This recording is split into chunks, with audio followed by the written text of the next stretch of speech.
Graça e paz, queridos de Deus. Eu sou o pastor Marco Antônio, pastor Marco, e Deus tem uma palavra do coração dele para a sua vida essa tarde, né? Esse é o programa A Voz do Atalaia. A Voz do Atalaia. E aqui em João capítulo 6, versículo 48, a palavra do Senhor diz: Eu sou o pão da vida. Vossos pais comeram o maná do deserto e morreram. Este é o pão que desce do céu, para que todo que dele comer não pereça.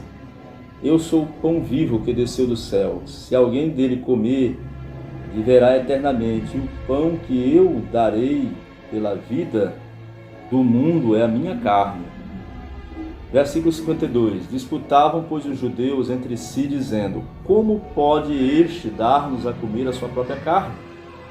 Respondeu Jesus: em verdade vos digo, se não comerdes a carne do Filho do Homem, não beberdes o seu sangue, não tendes vida em vós mesmos. Quem comer a minha carne e beber o meu sangue, tem a vida eterna, e eu ressuscitarei no último dia. Pois a minha carne é verdadeira comida, e o meu sangue é verdadeira bebida. Versículo 58. Este é o pão que desceu do céu, em nada semelhante àquele que os vossos pais comeram, e contudo morreram. Quem comer este pão viverá eternamente. Jesus começou essa palavra falando aos judeus na cidade de Cafarnaum. E Jesus começa então a declarar como o pão que desceu do céu. A mensagem ela não foi entendida. Na mesma hora, os judeus, a mente deles deu um nó, pois eles tinham uma mente religiosa, uma mente humanista, né, ligada a um reino físico. E a proposta de Cristo era que eles fizessem parte de um reino celestial, né?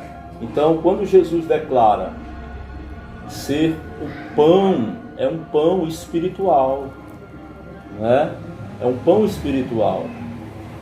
E Jesus diz: aquele que não comer da minha carne, não beber do meu sangue, não poderá, versículo 53, não poderá ter, não tem a vida em vós mesmos. Versículo 54. Quem comer a minha carne e beber o meu sangue tem a vida eterna, e eu ressuscitarei no último dia. Então, comer a carne, né, e beber o sangue do Cordeiro significa se alimentar de Cristo. Significa que tudo que você come faz parte de você. Então, a proposta é deixar de viver uma vida materialista, uma vida carnal, para viver a vida de Deus, que é a vida de Cristo. Se tornar a casa do pão. Este pão, a partir do momento que você começa a se alimentar dele, este pão ele passa a habitar dentro de você. Você vai carregar Jesus dentro de você. Você vai carregar o amor, que não é um sentimento, não é uma paixão, é Jesus. Você vai ser a casa do amor, ou seja, a casa de Cristo, ou seja, a casa do pão. Você passa a ter a identidade do pão. Você alcança o caráter do pão, não é? Então, toda a sua história é mudada. A sua maneira de falar, a sua maneira de enxergar as pessoas, né? A sua maneira de pensar, a sua maneira de sentir, ou seja, todo o ambiente é transformado, né?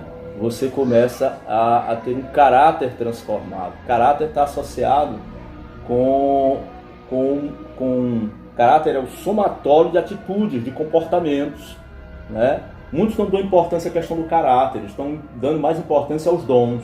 O dom ele tem que estar na igreja, ele tem que estar associado, casado ao caráter, né? Alguém pode pregar muito bem, ter uma boa oratória, ser eloquente, ter uma voz bonita para cantar, para louvar, mas se ele não tiver um caráter reformado, ele vai ser reprovado diante de Deus. Hoje existe um problema que precisa ser resolvido, é a questão da deformidade de caráter. Pessoas com caráter doente, né? Pessoas com raízes na mentira, no engano, na sensualidade, no orgulho, né? No ciúme, na inveja, na porfia, na glutonaria, na idolatria, na feitiçaria, né? Na inimizade, nas contendas. Então, é uma questão de caráter. Tem a soberba, a altivez, né? Nós precisamos ter o caráter de Cristo. Alguém que come a carne e bebe do sangue, ele passa a viver a vida de Cristo. Ele passa a ter os mesmos sentimentos que houveram em Cristo Jesus. Filipenses capítulo 2, versículo 5. Ou seja, toda a sua maneira de falar é transformada. Ele não anda mais com piadas, ele não anda falando palavrões, né? Então, ele não anda com paixões, com fantasias, ele não é um construtor de fábulas, mas ele vive a realidade que está em Cristo. Ele não ama o dinheiro, ele não é um capitalista selvagem, né? Ou um mero religioso, né? Um coração carregado de rituais. Não, ele se torna um adorador, porque adorar não é só cantar um hino, adorar é viver a vida de Deus.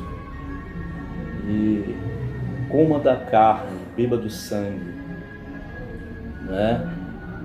Beba da pedra principal, da água que sai da pedra, que é Cristo, e se alimente do maná que desce do céu.